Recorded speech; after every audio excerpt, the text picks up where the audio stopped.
Well, very quickly. I was in counterintelligence, and one of the first things I found out was that we had broken the Japanese diplomatic code in 1937, and we knew everything that they were doing, and we wanted to get into war because we were not getting out of a depression. And that's how all these wars start. And yes, I predicted 9/11 almost a year before it happened, not the actual event itself, but an event.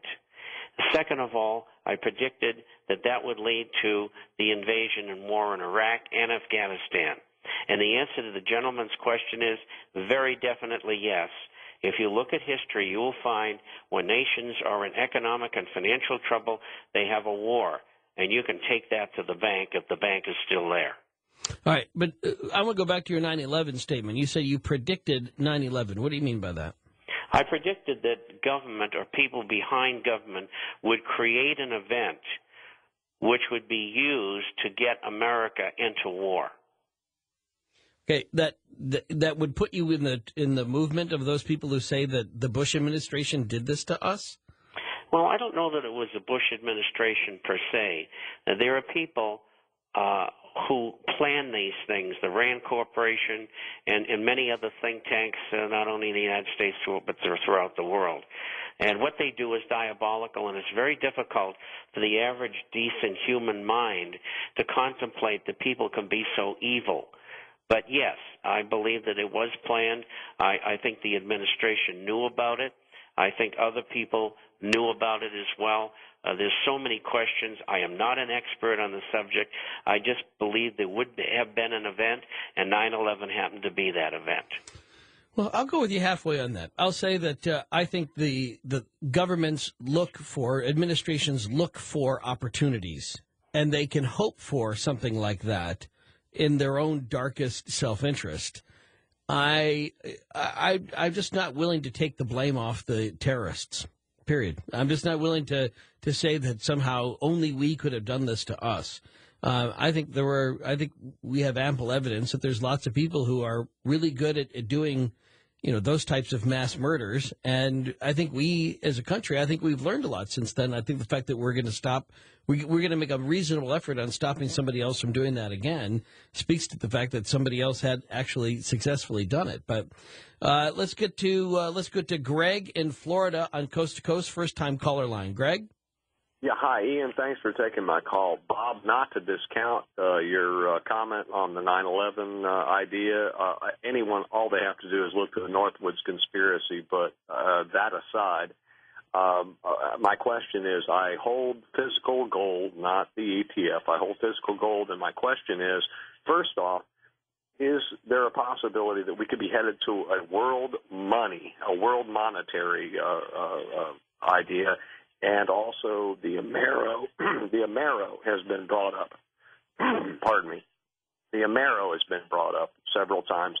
But by way of that question, there was a news story through international news out of Italy about a month and a half ago that there were two Japanese businessmen that were captured at the border of We Italy. spoke about this earlier, Greg. Yeah, we actually talked about this, one of our first questions. But we didn't address his earlier question and the question of the gentleman who called before. The Amero, North American Union, is what is trying to be created. It has been unsuccessful thus far. The Amero was to be the currency for Mexico, the United States, and Canada, were that union to be formed. The union is a long ways away. The public got wind of it. They stopped it in its tracks. Behind the scenes, there is still harmonization going on between the nations, trying to set up for that event in the future. Whether they'll be successful or not, I don't know. Getting to the international currency thing, it's a dream of people who want world government to have one currency and also to have one central bank and one army and one this and one that. Now, I don't believe it's going to happen, but the U.S. currency, the dollar, is a reserve currency of the world and has been since 1948 under the Bretton Woods Agreement. And it's going to have to be replaced.